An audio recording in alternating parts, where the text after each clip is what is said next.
Hello दोस्तों, आप सबका स्वागत है मेरे YouTube channel CIB IT with me में। आज हम शुरू करने वाले हैं यूनिट 12 जिसका नाम है इलेक्ट्रॉनिक कॉमर्स एंड बैंकिंग का पार्ट 2, जो आज हम डिस्कस करने वाले हैं। चलिए शुरू करते हैं कि इलेक्ट्रॉनिक कॉमर्स एंड बैंकिंग का पार्ट 2 में क्या हम पढ़ने वाले हैं, वो हम देखेंगे। ई कॉमर्स बिल्डिंग ब्लॉक क्या होता है, चलिए शुरू करते हैं।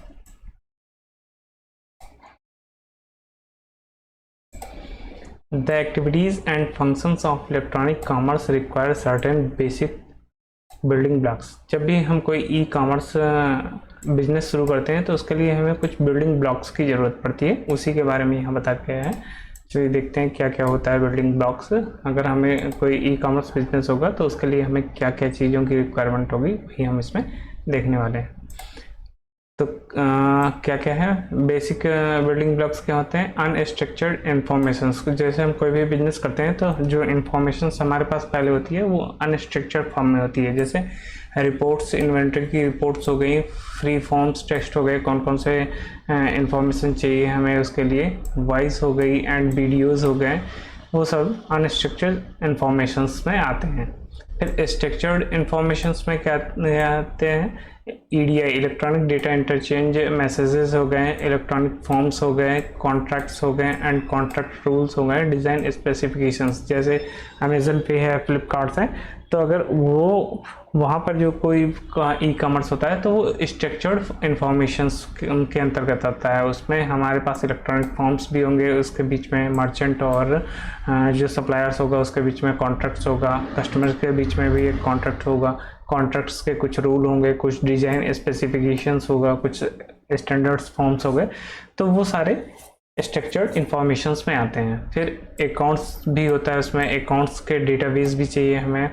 जो भी बायर है उसने भी अपना एक अकाउंट क्रिएट कर रखा होगा, और जो सामान सप्लायर्स है जिसका हम सामान बेच रहा है उसका भी अकाउंट मेंटेन होगा। तो ये सारे अकाउंटिंग रूल्स भी होंगे, ये सारा चीज़ें इसमें बिल्डिंग ब्लॉक्स में आएगा। फिर ट्रांजेक्शन्स के रिकॉर्ड्स होंगे, कब कब कौन से ट्रांजेक्शन्स किए, कितना कौन सा सक्सेस हुआ, कौन सा रिजेक्ट हुआ, ये सारा डिटेल्स उसमें मिलेंगे।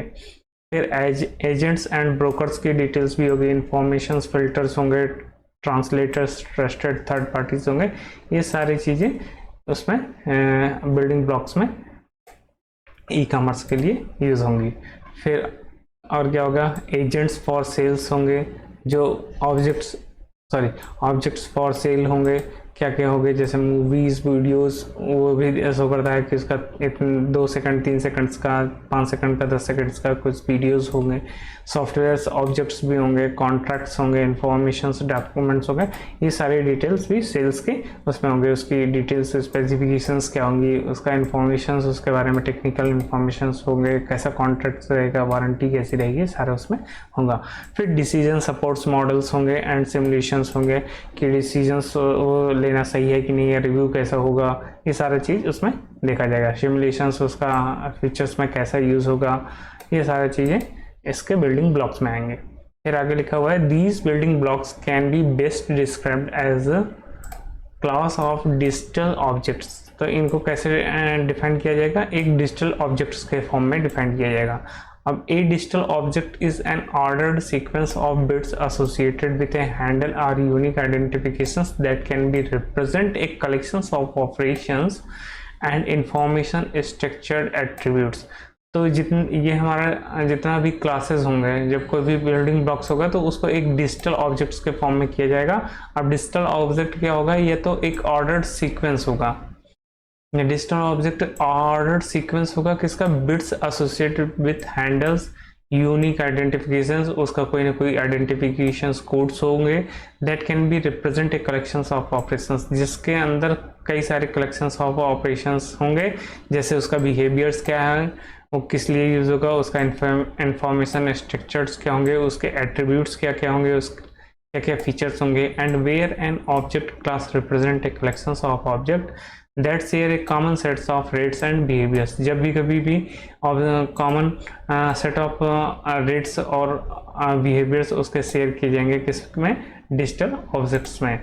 A digital object can be composed of one or more of these classes. इसके एक या कई क्लासेस हो सकते हैं, जैसे email object has both structured and unstructured information. जैसे अगर ईमेल है हम किसी को सेंड करते हैं उसमें भी ऑब्जेक्ट्स होता है, जैसे स्ट्रक्चर्ड हो गए, अनस्ट्रक्चर्ड हो गए।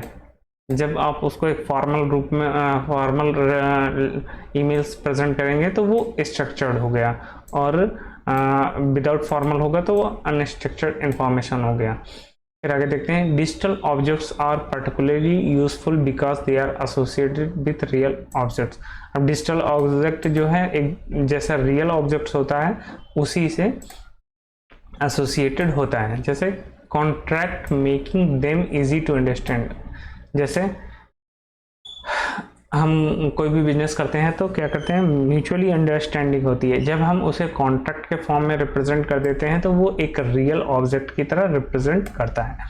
And because they can be specified and assessed in an applications independent manner, और वो एक इंडिपेंडेंट मैनर की तरह उसके रूल्स होते हैं, उसमें कैसे हमें फंक्शंस करना है, सारा क्लासेस उसमें अवेलेबल होते हैं। And access in an application independent manner making them easy to create, और हम उसे इजीली क्रिएट कर पाते हैं। यूज़ इनहेंस, उसे इनहेंस भी कर सकते हैं, यूज़ भी कर सकते हैं, मॉडिफाई भी कर सकते हैं, एंड रिप्लेस भी कर सकते हैं। And to interface with existing object with minimal side effects, और थोड़े बहुत चेंज करके हम उसको एग्जिस्टिंग ऑब्जेक्ट्स में इंटरफेस कर सकते हैं।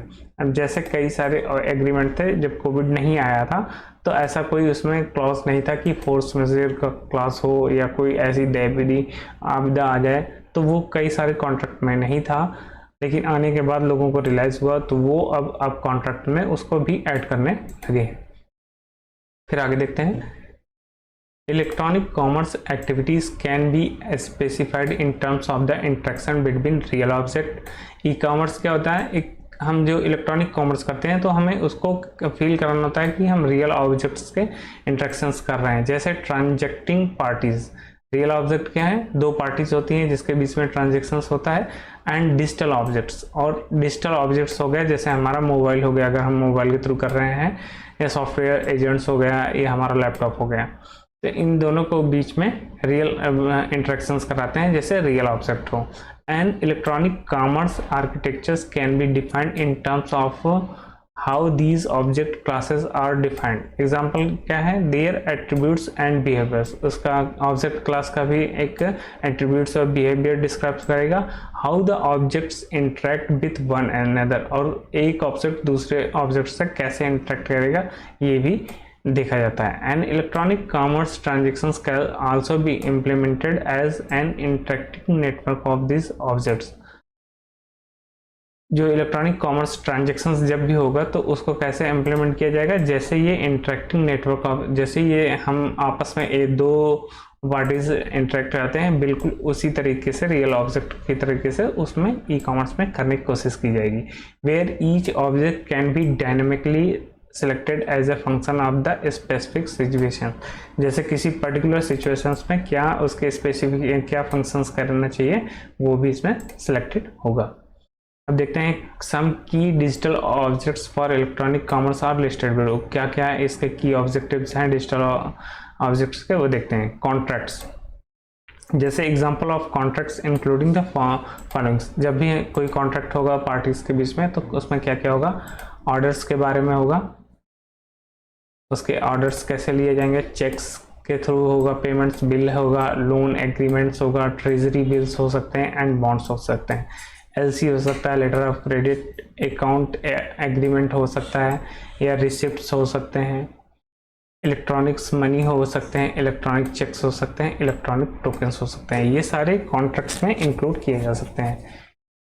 Contract can include instructions regarding the handling routing, कौन सा रूट यूज़ करना है, कहाँ स्टोर करना है, कैसे शेड्यूलिंग होनी है उसकी, work flow of the contract कैसा होगा, ये सारा है, उसको हैंडल कैसे करना है, ये सब कॉन्ट्रैक्ट में इंक्लूड कर किया जा सकता है।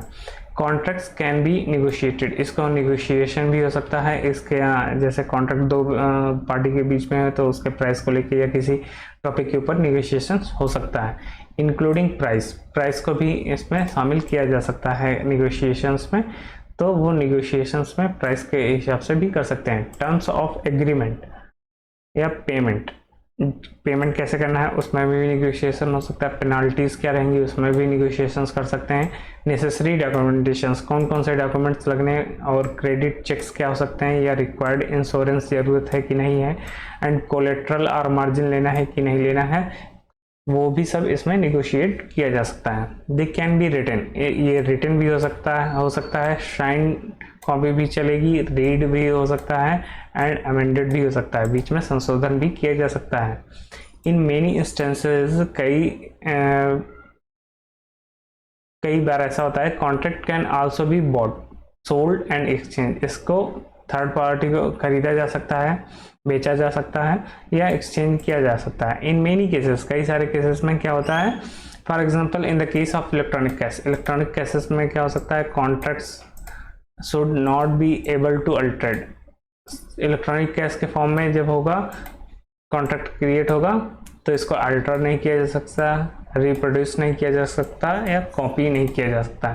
तो ये कॉन्ट्रैक्ट जो पहले बन गया है, जब तक वो ट्रांजेक्शन सेटल नहीं हो जा सकता तब तक उसमें कुछ चेंजेस नहीं किए जा सकते हैं। ये तो कॉन्ट्रैक्ट के लिए हो गया। फिर अकाउंट्स के लिए देखते हैं। Accounts include the following informations, इसमें क्या क्या आता है, यूज़र का नेम होता है, आइडेंटिफिकेशंस, ऑथराइजेशंस, प्रेफरेंस क्या हो गया, प्रोफाइल का इंफॉर्मेशंस हो गया, एड्रेस हो गया, ये सारा अकाउंट्स में यूज़र्स के आता है। फिर यूज़र की प्रोफाइल होगी, उसको क्या पसंद है क्या नहीं है, पर्सनल सीक्रेट्स इंफॉर्मेशंस भी होती हैं।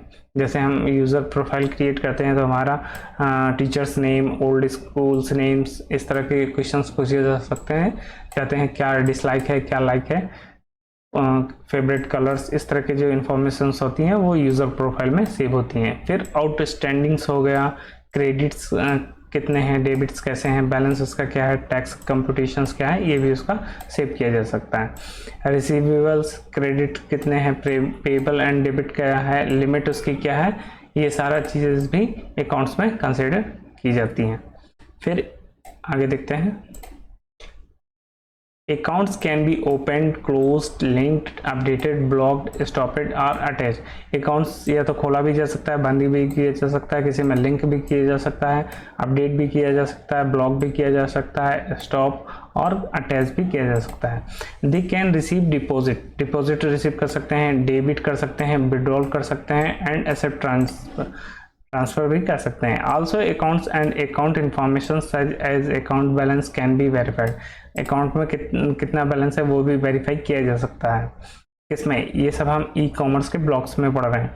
Since linked transactions for example billing, paying, receipt and delivery transactions are not generally simultaneous or one to one, it is often necessary to reconcile account information। सारा चीज़ें एक साथ नहीं होता है, लेकिन ये ज़रूरी रहता है कि हमें रिकन्सिलेशंस उसमें होना चाहिए, ताकि रिकन्सिलेशंस का मतलब क्या, डेबिट और क्रेडिट जो है सही से हुआ है कि नहीं है, कुछ उसमें फॉल्ट तो नहीं हुई है। The ability to link and associate account and remittance object to payment transactions help simplify account reconciliations। इससे क्या होता है, जो associated account and remittance object होता है उसकी वजह से रिकन्सिलेशंस ईजिली हो जाता है। जैसे हमने कोई भी अमाउंट कहीं पर भी भेजा या हमें रिसीव हुआ, वो अगर नहीं मिला है तो उसको फाइंड आउट करने को ही रिकन्सिलेशन कहते हैं। फिर आगे है सॉफ्टवेयर एजेंट्स। अब इस अकाउंट्स हो गया हमारे ई कॉमर्स के लिए, फिर कॉन्ट्रैक्ट्स हो गए, फिर हमारे सॉफ्टवेयर की भी ज़रूरत पड़ती है। तो software agents include the following, इसमें क्या क्या होते हैं, facilitators who provide key infrastructure services such as translation and communications, network, security management and controls. Facilities जो भी प्रोवाइड चाहिए वो होगा, उसके लिए इंफ्रास्ट्रक्चर्स होगा, सिक्योरिटी प्रोवाइड करेंगे, कम्युनिकेशंस करेंगे और ट्रांसलेशंस मैकेनिज्म होगा, मैनेजमेंट एंड कंट्रोल होगा। कितना ऑर्डर हमें रिसीव हो रहा है, कितना ऑर्डर डिलीवर हो रहा है, नेटवर्क पेमेंट की सिक्योरिटी कैसी है, कम्युनिकेशन सही से हो रहा है, ट्रांसलेशंस हो रहा है सही से, ये सारा चीज़ कौन देखेगा, सॉफ्टवेयर मैनेजमेंट में देखा जाएगा।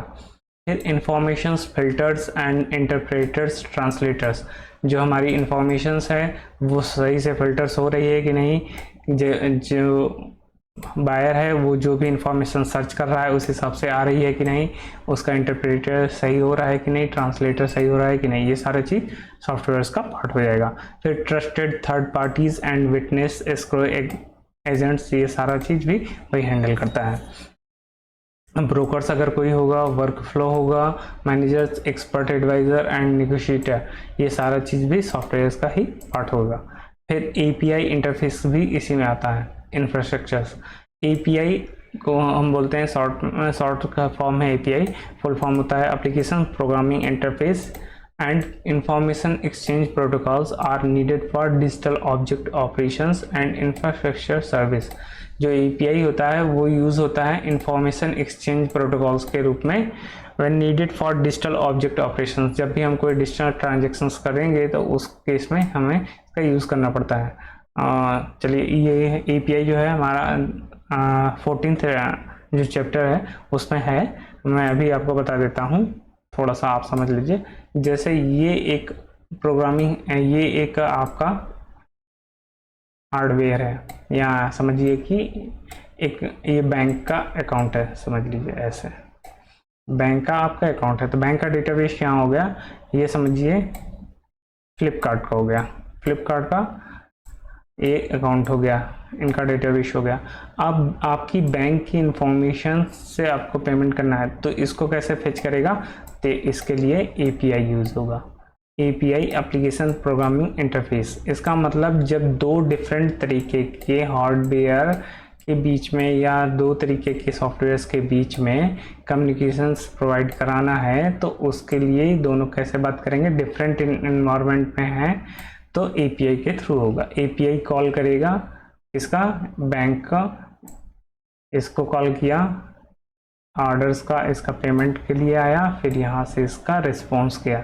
तो इस तरीके से ये दोनों आपस में जब बात करेंगे कोई भी तो एपीआई यूज होगा।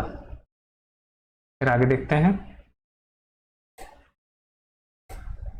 मिनी एपीएस फॉर एग्जांपल, जैसे एफटीपी हो गया फाइल ट्रांसफर प्रोटोकॉल, एसटीटीपी हो गया हाइपरटेक्स्ट ट्रांसफर प्रोटोकॉल, एसएमटीपी हो गया सिंपल मेल ट्रांसफर प्रोटोकॉल, ये मेल के लिए यूज होता है।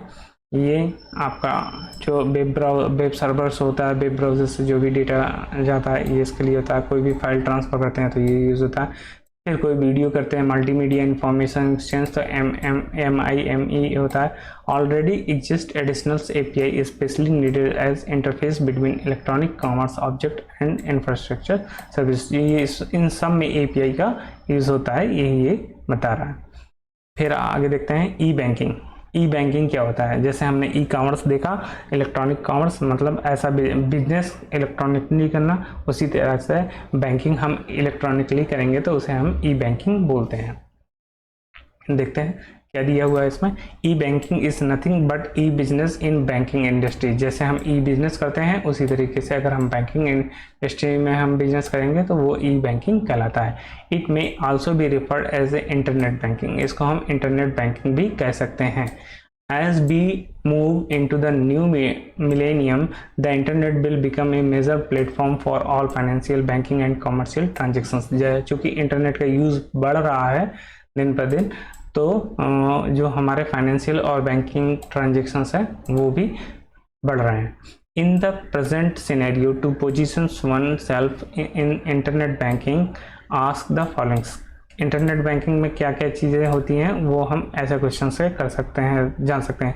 How does E banking enhance rather than challenges the existing business. E banking से जो हमारा एग्जिस्टिंग बिजनेस है उसको हम कैसे बढ़ा सकते हैं। E commerce should complement not compete with the underlying business. E commerce जो है हमारा कॉम्प्लीमेंट हो सकता है, compete not compete, compete with underlining business.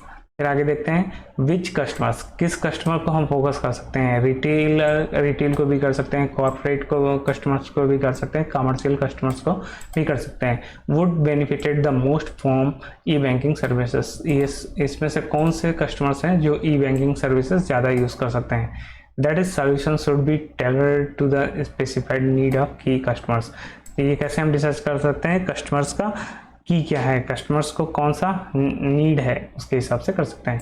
Which services hold promise of deriving driving the highest return on investment in an environment. और इससे भी हम कर सकते हैं कि किस सर्विसेज में, किस इन्वेस्टमेंट में कस्टमर्स को ज़्यादा रिटर्न मिलेगा।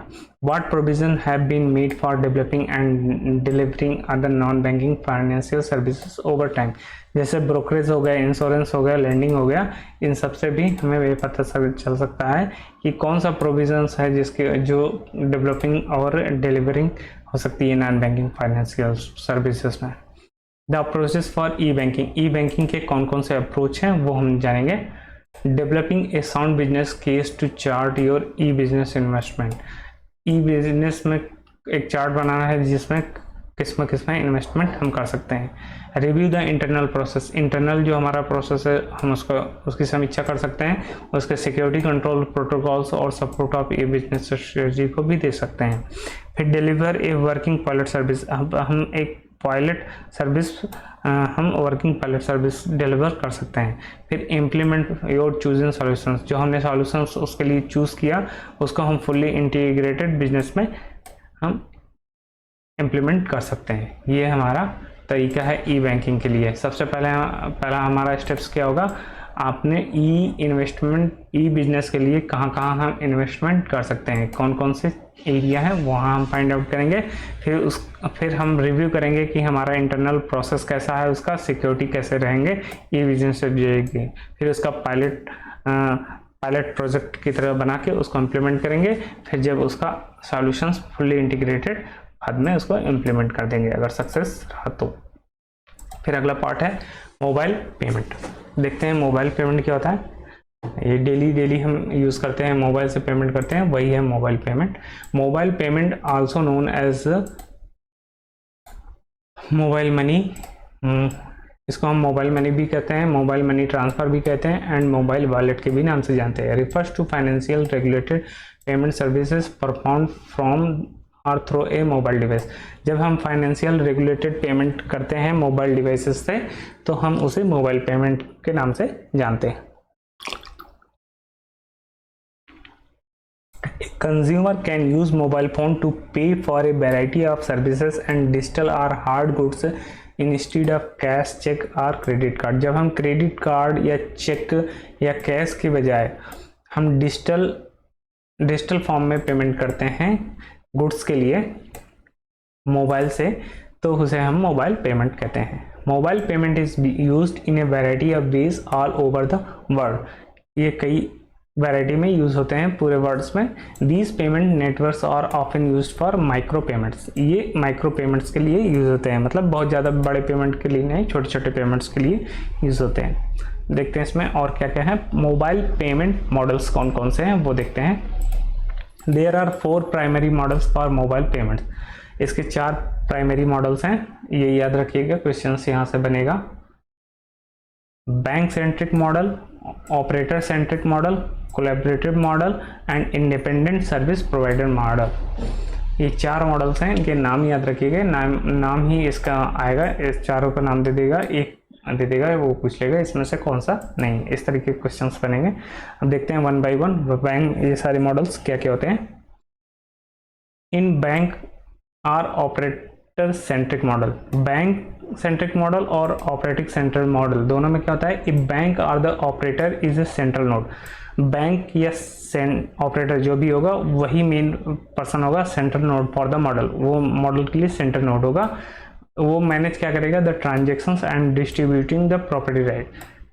जो भी ट्रांजेक्शन्स होगा उसके जो राइट्स हैं डिस्ट्रीब्यूट करने का उसके पास ही वही उसको मैनेज करेगा। जैसे आपका किसी भी बैंक का मोबाइल एप्लीकेशंस हो गया तो उसमें बैंक क्या हो गया, उसका सेंट्रिक मॉडल हो गया। ऑपरेटर जैसे पेटीएम हो गया, फ़ोन पे हो गया, तो ये ऑपरेटर सेंट्रिक मॉडल हो गया। तो इसमें कौन सा ऑपरेटर इसका प्रॉपर्टी राइट रखेगा, फ़ोन पे, पेटीएम, जिसकी भी कंपनी का रहेगा तो वो ऑपरेटर इसको सेंट्रिक करेगा। फिर तीसरा क्या आएगा, in collaborative model, the financial intermediaries and telephone operator collaborate in the managing task and share cooperatively the property rights. इसमें जो ऑपरेटर होगा कोलैबोरेटिव मॉडल वो शेयर करेगा। जैसे हमें अभी तो शेयर हम खुद से खरीद सकते हैं मोबाइल के एप्लीकेशन के थ्रू, पहले ब्रोकरेज के थ्रू करते थे, तो कॉल के थ्रू हम फ़ोन करके बुक करते थे। तो टेलीफोन ऑपरेटर्स होता था या कोलैबोरेटिव मॉडल इसी को बोलते थे, जिसमें आपके भी आप पे आपको शेयर्स खरीदने हैं कि नहीं खरीदने हैं केवल वो कंफर्मेशन लेता था, और आपके भी आप पे वो उसके पास प्रॉपर्टी राइट्स होते थे और वो आपके भी आप पे ट्रांजेक्शन्स करता था। फिर इन ISP मॉडल, जो चौथा मॉडल है ISP मॉडल्स, ये हमारा इंडिपेंडेंट सर्विस प्रोवाइडर मॉडल। इसमें क्या होता है, a third party of confidence operates as an independent and neutral intermediary between the financial agent and operator. जो हमारा ऑपरेटर्स होगा और एजेंट्स होगा उनके बीच में ये काम करेगा। जैसे एप्पल पे या पेपॉल। पेपाल जो है एक तरीके की जैसे कंपनी है, ये दोनों ये क्या करेंगी, पेमेंट्स रिसीव करेंगी एक पर्सन से। जैसे ये पेपाल है, अब पेमेंट ए को करना है, किसको करना है, बी को, तो ये क्या करेंगे, बी को डायरेक्ट ना देके यहाँ पर देंगे पेपाल को, पेपाल बी को देगा। तो ये इंटरमीडिएटरी बिटवीन काम करेगा, एप्पल पे हो गया या पेपाल हो गया, तो ये इस तरह से काम करता है। तो इसी को हम बोलते हैं independent service provider. Most frequently associated this model, इसका एग्जांपल याद रखिएगा, एप्पल पे और पेपाल।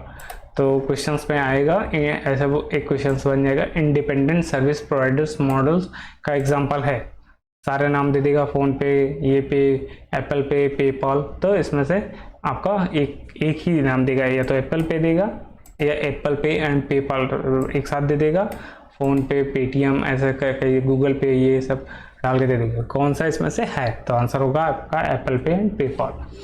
फिर आगे देखते हैं एक्वायरर सेंट्रिक वर्सेस ईश्वर सेंट्रिक। अब एक्वायरर और ईश्वर का डिफरेंस समझ लीजिए तो आपको काफ़ी चीज़ें आसान हो जाएगी। ईश्वर का मतलब हो गया, जैसे आप समझिए आपका बैंक, आप सारे बैंकर ही हैं, तो आपके बैंक में आपका खुद का अकाउंट है और दूसरे भी बैंक में आपका अकाउंट हो सकता है, तो उस बैंक के लिए आप इश्यूअर हो गए, ठीक है। लेकिन अगर आप मर्चेंट हैं, आपने उस बैंक से आपने डेबिट कार्ड या क्रेडिट कार्ड लिया हुआ है, तो वो आपके लिए आप जो है के लिए इश्यूअर हो गए। और अगर वहीं आपने मर्चेंट हो गए तो आप एक्वायरर हो गए, उस बैंक के लिए एक्वायरर हो गए। इसको और डिटेल में देखते हैं, पढ़ने पे समझ में आ जाएगा।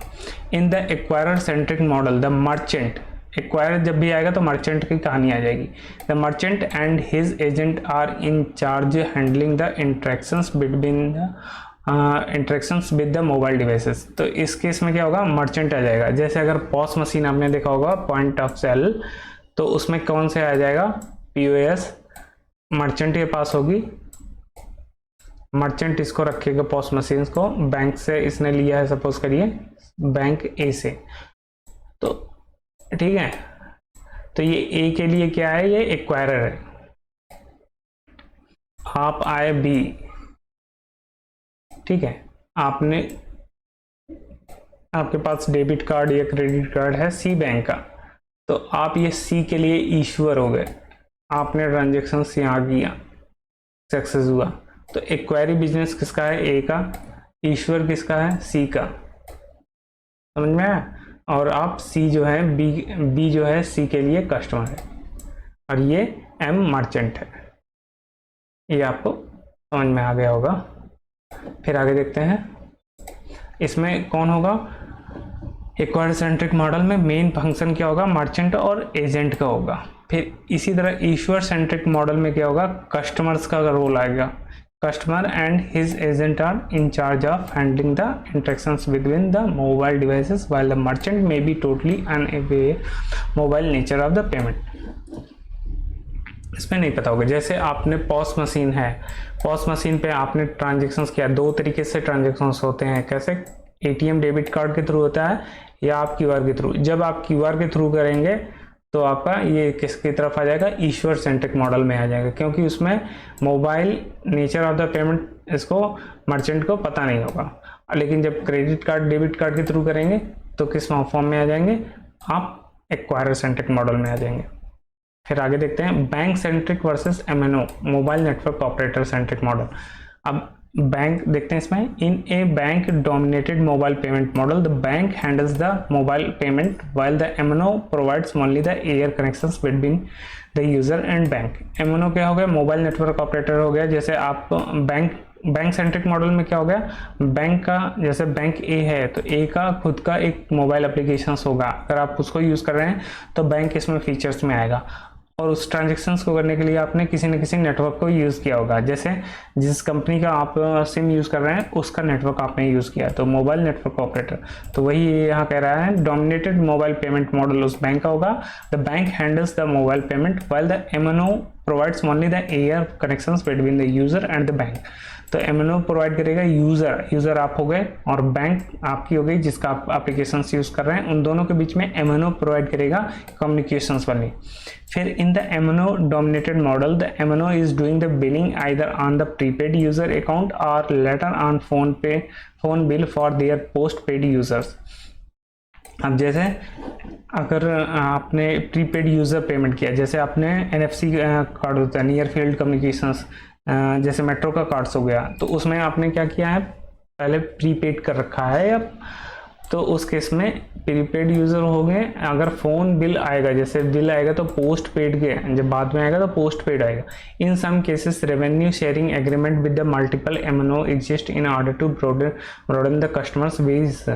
कई से इसमें दोनों को फ़ायदा होता है, इसमें रेवेन्यू शेयरिंग होता है, जो भी ट्रांजेक्शन्स होगा, जैसे 10 रुपये का ट्रांजेक्शन्स है 10 वो होगा, लेकिन इनको रेवेन्यू कुछ पैसे में शेयर होगा दोनों पार्टीज में।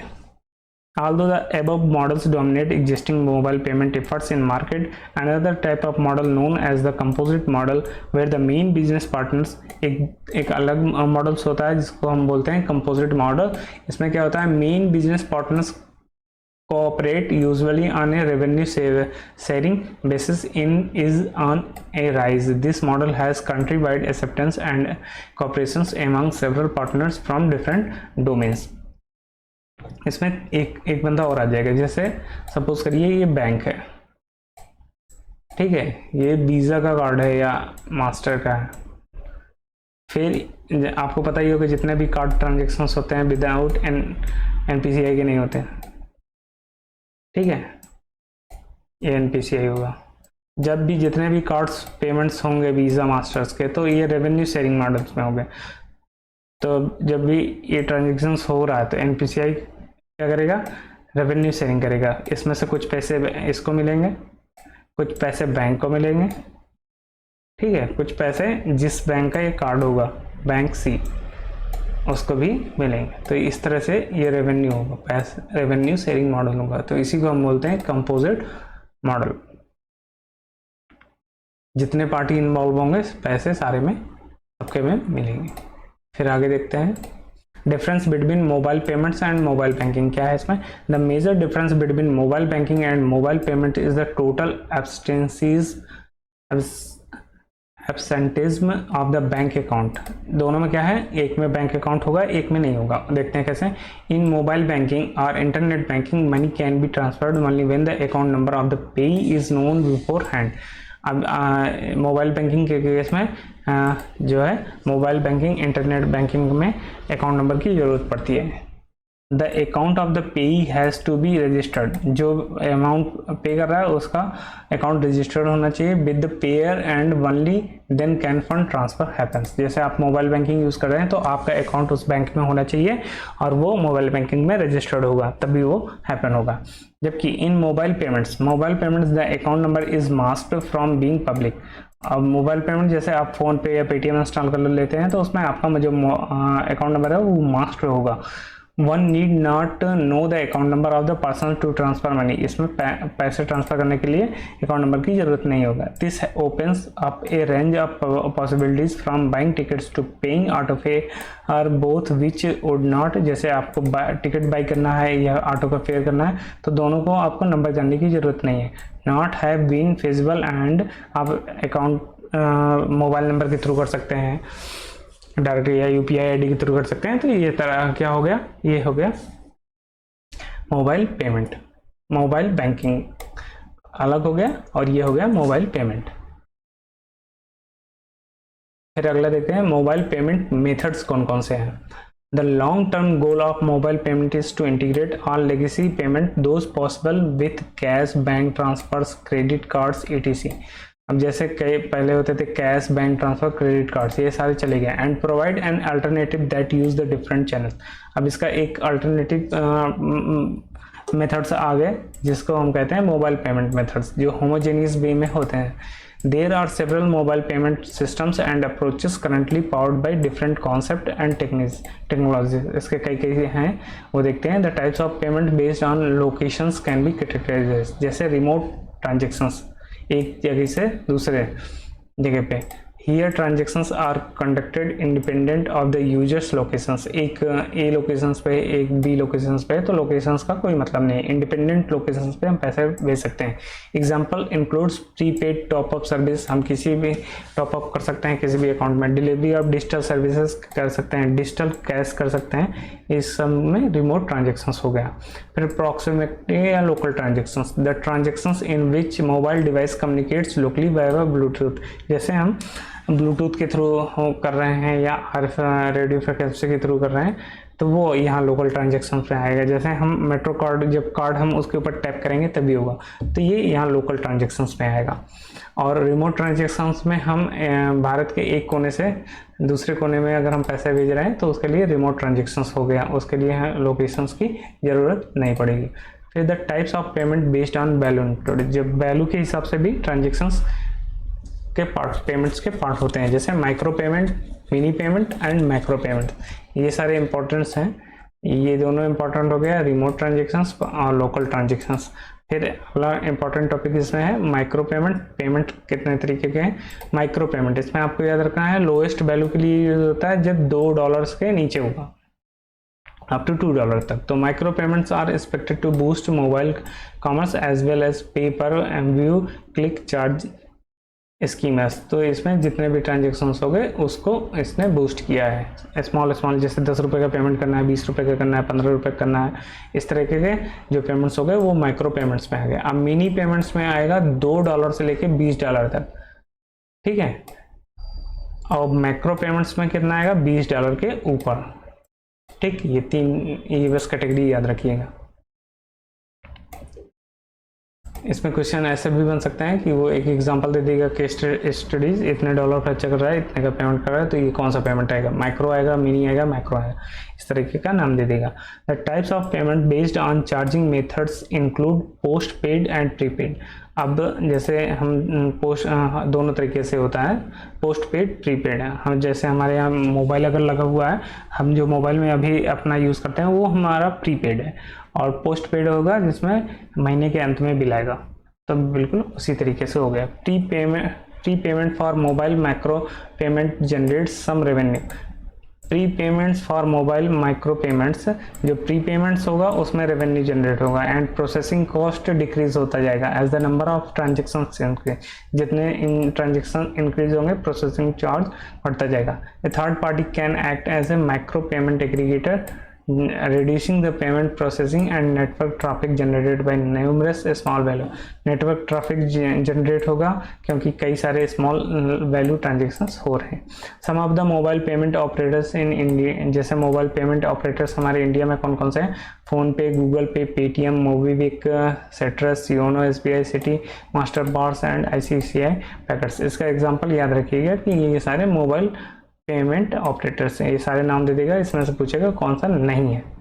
तो आप ये सबका जानते ही हैं, बस सिट्रस का याद रखिएगा। फिर आगे देखते हैं SMS banking and banking alerts कौन कौन से हैं। ये सारे इंपॉर्टेंट टॉपिक्स चल रहे हैं। SMS banking is a form of mobile banking. It is a facility used by some banks or other financial institutions to send SMS, also called notification। SMS banking को हम नोटिफिकेशन से या alerts के नाम से भी जानते हैं, जो बैंक यूज़ करते हैं कस्टमर्स के मोबाइल फ़ोन्स में यूजिंग SMS मैसेजिंग। SMS भेज के और a service provided by them which enables customer to perform serve financial transactions. SMS के थ्रू से हम कोई फाइनेंशियल ट्रांजेक्शंस भी कर सकते हैं और हमें कोई ना कोई नोटिफिकेशंस भी इसमें मिलता है ट्रांजेक्शंस के रिलेटेड। अब ये दो टाइप का होता है, जैसे एसएमएस बैंकिंग सर्विसेज में यूज आइदर पुश और पुल मैसेज, दो तरीके का होता है। ये क्वेश्चन यहाँ से इंपॉर्टेंट हो जाएगा। एसएमएस दो टाइप के होंगे, पुश होंगे या पुल होंगे। अब देखते हैं वो कैसे होते हैं। Push message are those that a bank sends out a customer, जब बैंक भेजेगी out to a customers mobile, customer के मोबाइल में बैंक की तरफ से आएगा विदाउट रिक्वेस्टिंग, उसको हम बोलेंगे push message. Without the customer initiating a request for the information, अगर कस्टमर्स ने उसके लिए रिक्वेस्ट नहीं की है तो वो होगा, जैसे सैलरी का क्रेडिट का आना। फिर आगे देखते हैं, typically A push message could be A mobile marketing message, mobile marketing कोई भी प्रोडक्ट का मार्केटिंग हो गया, और एन अलर्ट कोई भी अलर्ट हो गया, कोई भी इवेंट भी है which happens in A customers bank account, उसके बैंक अकाउंट में कोई भी एक्टिविटी हुई है उसका अलर्ट हो गया, जैसे large withdrawal of funds from ATM से पैसे निकाले गए तब भी एसएमएस आया तो वो पुश में आएगा। Large payment involving the customers credit card से कुछ पेमेंट हुआ तो भी आएगा। It may also be an alert that some payment is due और that an statement is ready to be download, ये इसमें कोई अगर अमाउंट ड्यू है, लोन डिफॉल्ट हो रहा है या कोई स्टेटमेंट है उसका भी मैसेज आएगा तो वो भी पुश मैसेज में कंसिडर होगा। फिर दूसरा another type of push message is one time password. इसका बहुत इंपॉर्टेंट क्वेश्चन यहाँ से बनेगा कि ओटीपी क्या है, ओटीपी पुश है या पुल है, तो ओटीपी पुश है। OTP are the latest tool used by financial institution to cyber fraud को कम करने के लिए ओटीपी का कॉन्सेप्ट आया था। Instead of relying on traditional memorise, password पहले यूज का याद रहते थे उसको, वो अगर कोई जान जाता था तो ट्रांजेक्शन हो जाता था, उस फ्रॉड से बचने के लिए ओटीपी का कॉन्सेप्ट है। Are send to the customers mobile phone via SMS के थ्रू आएगा। Who are required to repeat the OTP to complete, जिसको हम दोबारा OTP को एंटर करना पड़ता है ट्रांजेक्शन्स को कंप्लीट करने के लिए यूजिंग ऑनलाइन और मोबाइल बैंकिंग में। The OTP is valid for a relatively short period, कुछ समय के लिए वैलिड होता है और एक्सपायर हो जाता है जब उसको एक बार यूज कर लेते हैं। Bank customer can select the type of activities for which they wish to receive an alert, और इसको कस्टमर चूज भी कर सकता है किस तरीके की अलर्ट उसको चाहिए। The selections can be done either using, इसको हम इंटरनेट बैंकिंग और मोबाइल बैंकिंग से यूज कर सकते हैं। अब दूसरा मैसेज हो गया pull message. Pull message are initiated by customer, जब कस्टमर उसके लिए रिक्वेस्ट करेगा using a mobile phone for obtaining information और performing a transactions in the bank account, जब हम बैंक अकाउंट का ट्रांजेक्शन्स का परफॉर्म करेंगे उसके लिए केस में यूज होगा। देखते हैं example of pull message include an account balance inquiry, अगर हमने अकाउंट बैलेंस इंक्वायरी के लिए कोई एसएमएस किया तो वो पुल में आएगा। Or request for current information like currency exchange rates and deposit interest and published and updated by the bank, इस तरीके के इंफॉर्मेशन जब चाहिए तो वो पुल किस में आएंगे, पुल में आएंगे। पुल का मतलब खींचना, हमें निकालना है, और बैंक को पुश मतलब उसको डालना है। Depending on the selected extent of SMS banking transactions offered by the bank, a customer can be authorized to carry out either non-financial transactions or both and financial and non-financial transactions. अब customers को different दोनों transactions कर सकता है, financial और non-financial transactions इसके through से। फिर आगे देखते हैं, SMS banking solutions offer customers a range of functionality classified by push and pull services. अब देखते हैं पुश और पुल में कौन कौन सी सर्विसेज आएंगे। Typically push services would include, push में क्या आएगा, पीरियोडिक अकाउंट बैलेंस रिपोर्टिंग, जैसे हर महीने में सीधा एंड ऑफ द मंथ उसके अकाउंट की बैलेंस की इंफॉर्मेशन ऑटोमेटिकली आ रही है। रिपोर्टिंग ऑफ सैलरी क्रेडिट हो गई, अदर क्रेडिट हो गया बैंक अकाउंट में, सक्सेसफुल और unsuccessful execution of standing orders हो गया, सक्सेसफुल पेमेंट ऑफ चेक का पेमेंट हो गया अकाउंट में वो भी हो गया, इनसफिशिएंट फंड्स का हो गया, लार्ज वैल्यू विड्रॉल्स हुआ अकाउंट से, लार्ज वैल्यू विड्रॉल्स हुआ एटीएम से या ईएफटी हो गया, इलेक्ट्रॉनिक फंड ट्रांसफर हो गया पॉस मशीन के थ्रू से on a debit card, large value payment on a credit card और out of country activity on a credit card, one time password for authentication OTP हो गया, alert that some payment is due हो गया, alert that an e statement is ready to download, ये सारे किस में आएंगे, पुश में आएंगे। अब पुल में कौन कौन से आएगा, अकाउंट के बैलेंस इंक्वायरी हो गया, मिनी स्टेटमेंट रिक्वेस्ट हो गया, इलेक्ट्रॉनिक बिल पेमेंट हो गया, ट्रांसफ़र का between customers on account like movie money from saving account to current accounts to fund cheque stop payment instructions on a cheque requesting for an ATM card or credit card to be suspended, deactivating a credit or debit card, pin is known to be compromised, lost हो गया, foreign currency exchange हो गया, fix deposit interest rate हो गया। ये सारी जितनी facilities हैं ये सब किस में आएंगी, हम खींच रहे हैं, पुल कर रहे हैं तो पुल में आएंगी। फिर आगे देखते हैं सिक्योरिटी कंसर्न्स इन एसएमएस। अब जब ये अब एसएमएस बैंकिंग होगी तो उसमें सिक्योरिटी की भी चिंता होगी। तो देखते हैं the lack of encryptions on messaging is an area of concern. अगर एसएमएस जो है उसमें अगर इंक्रिप्शंस नहीं रहेगा एंड टू एंड तो वो भी एक सिक्योरिटी का कंसर्न हो जाएगा। This concern sometimes arisen within the group of the banks technology personnels due to their familiarity and past experience with encryptions on the ATM and other payment channel. तो ये personnels के द्वारा हो सकती है। Banking technology में जो personnels हैं उनको इंक्रिप्शंस और डिक्रिप्शंस का तरीका पता है एटीएम और अदर पेमेंट चैनल पर, तो वो भी कंसर्न हो सकता है। The lack of encryption is inherent the SMS banking channel and several banks that use it have their fears by introducing compensatory controls and limiting the scope of the SMS banking applications to where it offers an advantage over the other channels। तो कुछ बैंकों ने इस जो lack of encryption inherent है उसको कम करने के लिए उन्होंने क्या किया है, सेवरल बैंक्स ने इस समस्या से छुटकारा पाने के लिए इंट्रोड्यूस किया है कंपनसेटिंग कंट्रोल्स, कुछ ना कुछ मुआवजा देने का कंट्रोल्स, और इसके स्कोप को लिमिट कर दिया है। Applications where offers an advantage over the channels, जिससे ज़्यादा उनको नुकसान ना हो। Suppliers of SMS banking software solutions had found reliable means by which the security concerns can be address. और जो एसएमएस सप्लायर्स हैं बैंकिंग सॉफ्टवेयर्स, तो उसमें भी रिलायबल अगर कुछ है, कुछ ऐसा है जो उसको ईजिली क्रैक ना हो सके, तो उस पर भी उसका भी ये यूज़ कर सकते हैं। Typically, the methods employed are pre-registration and using security tokens where transactions risk is perceived to be high। अब इसमें सिक्योरिटी कंसर्न्स के लिए टोकन्स का यूज़ करना, इससे जो है थोड़ा सा डिफ़िकल्ट हो जाता है क्रैक करना। फिर आगे होता है most online banking platforms are owned and developed by banks using them। कई सारे बैंक्स इस चीज़ को यूज़ कर रहे हैं। There is only one open source online banking platform supporting mobile banking and SMS payment called Cyclos। इसका नाम याद रखिएगा। कई कुछ पेमेंट इस साइक्लोस क्या है, एक पेमेंट सॉफ्टवेयर है जो यूज़ होता है किस चीज़ के लिए, ओपन सोर्स ऑनलाइन प्लेटफॉर्म है जो सपोर्ट करता है मोबाइल बैंकिंग और एसएमएस पेमेंट्स को, which is developed to stimulate and empower local banks in developing countries. ये कई सारे बैंकों में यूज़ होता है। फिर आगे देखते हैं SMS and emails alert in banking. अब जैसे हम कोई ट्रांजेक्शन्स करते हैं तो हमारे पास एसएमएस अलर्ट आता है या बैंकिंग ईमेल अलर्ट्स आता है, वो क्या है? This is a very useful facility that sends customer information on customer banking transaction. जब भी हम बैंक में अपना कोई ट्रांजेक्शन्स करते हैं ऑनलाइन या ऑफलाइन, तो हमें कोई ना कोई एसएमएस अलर्ट या ईमेल अलर्ट आता है। तो वही है ये। The alerts are either event based, ये तो कोई इवेंट हुआ होगा तब, ये तो फ्रिक्वेंटली बेस्ड हो सकता है, वो ईयरली या मंथली आता है, स्टेटमेंट आता है।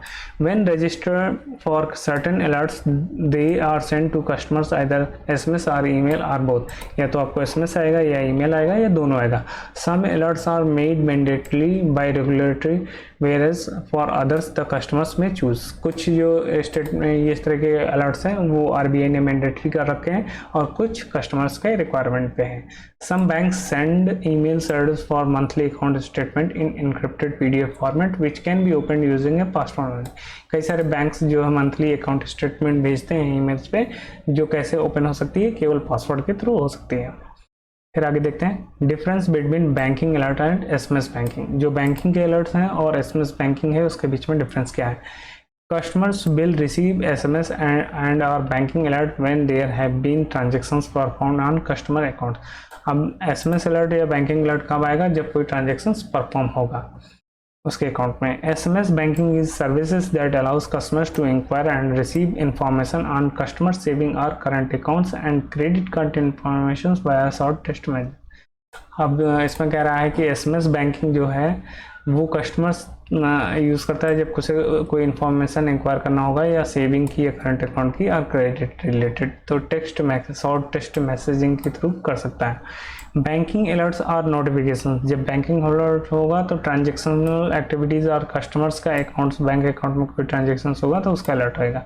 These alerts will be delivered to customers via SMS, ये अलर्ट्स उसको एसएमएस के थ्रू मिलेंगे। Customers can even customise customers on alerts पर preference via online banking website, customers जो है इसको मॉडिफाई भी कर सकता है, कस्टमाइज कर सकता है अपने हिसाब से, कुछ एडिशंस और डिलीशंस कर सकता है ऑनलाइन बैंकिंग के through. Banking alerts allows customers can enjoy timely updates on customers account activities and altered in event of fraud, अगर कोई फ्रॉडलेंट ट्रांजेक्शन होगा तो उसको उस केस में पहले से अलर्ट मिल जाएगा, फर्दर होने से वो बचा पाएगा। Typically banking alert related alerts कितने हैं, बैंकिंग रिलेटेड अलर्ट्स कौन कौन से हैं वो देखते हैं। लोकल और ओवरसीज एटीएम से अगर कैश विड्रॉल्स हुआ, विद इन कंट्री हुआ या अदर कंट्री में हुआ, पॉस के थ्रू हुआ, अकाउंट बैलेंस के अलर्ट हो गया, सैलरी क्रेडिट का अलर्ट हो गया, बाउंस चेक हुआ तब वो हो गया, फंड ट्रांसफ़र हुआ तब भी हुआ, ईएमआई ड्यू है उस केस में भी बैंकिंग अलर्ट भेजता है, ईमेल अपडेट अगर किया गया है तब भी अलर्ट आना चाहिए, अगर मोबाइल नंबर अपडेट किया गया है तब भी अलर्ट आना चाहिए, इंटरेस्ट रेट रिवीजन हुआ तब भी अलर्ट आना चाहिए। अब देखते हैं क्रेडिट कार्ड रिलेटेड अलर्ट सब आते हैं। ट्रांजेक्शन्स अलर्ट प्राइमरी या सप्लीमेंट्री कार्ड हो गया, प्राइमरी या सप्लीमेंट्री कार्ड हुआ तब ट्रांजेक्शन हुआ, कार्ड का पेमेंट रिसीव्ड हुआ तभी, क्रेडिट कार्ड लिमिट अगर मैक्सिमम के रीच हो रही है तब भी अलर्ट आएगा, क्रेडिट लिमिट इंक्रीज करना है डिक्रीज की गई तब भी आया, कार्ड पेमेंट ड्यू है तभी आएगा, पास्ट ड्यू डेट रिमाइंडर होगा या पेमेंट नॉट क्रेडिटेड उस केस में भी एसएमएस उसको मिलेगा। In case of NEFT transactions हुआ, द सेंडर्स बैंक जनरली जिस बैंक से सेंड किया गया है नेफ्ट वो भी एसएमएस सेंड करता है alert once the receivers account is credit, जब रिसीवर के अकाउंट में क्रेडिट हो जाएगा तो बोथ अकाउंट रिसीव करेंगे एसएमएस। इसी तरीके से जब आईएमपीएस ट्रांजेक्शन होगा सक्सेसफुल तो सेंडर और रिसीवर्स दोनों का एसएमएस रिसीव होगा। RBI has made SMS for clearing cheque transactions mandatory, RBI ने जब भी चेक क्लियरिंग में लगेगा तो उसके लिए ट्रांजेक्शंस के लिए एसएमएस मैंडेटरी कर दिया है। Expressing concerns over the rise in cheque related frauds, Reserve Bank of India has made SMS alert mandatory for such transaction since November 2014 से आरबीआई ने मैंडेटरी कर दिया है जो हमारे चेक रिलेटेड फ्रॉड्स थे उनको कम करने के लिए, तो उस केस में भी एसएमएस जाएगा। Banks now sends SMS alert to both payer and her in check transactions as soon as the instrument are received for clearing, जैसे ही क्लियरिंग के लिए मिलेगा तो जो सेंडर्स होगा वो और पेयर होगा और ड्रायर होगा दोनों के अकाउंट्स में ये एसएमएस चला जाएगा। दोस्तों इसी के साथ जो है हमारा ये पार्ट 2 समाप्त होता है। इसके बाद हम पार्ट 3 करेंगे जिसमें हम कॉल सेंटर के बारे में पढ़ेंगे। ये अभी हम पढ़ रहे थे electronic commerce and banking, unit 12 था, इसका अभी हमने पार्ट 2 वो कंप्लीट कर लिया है। इसके आगे हम पार्ट 3 में डिस्कस करेंगे। दोस्तों आपको अगर मेरा चैनल अच्छा लग रहा हो और वीडियो पसंद आ रहे हो तो आप हमारा चैनल CIB IT BIT में ज्वाइन करिए और PDF के लिए आप हमारा जो है Telegram channel CIB IT BIT में भी ज्वाइन कर सकते हैं। वहाँ अगर रिक्वेस्ट आएगी तो मैं आपको PDF वहाँ शेयर कर दूँगा। तब तक के लिए नमस्कार, थैंक यू।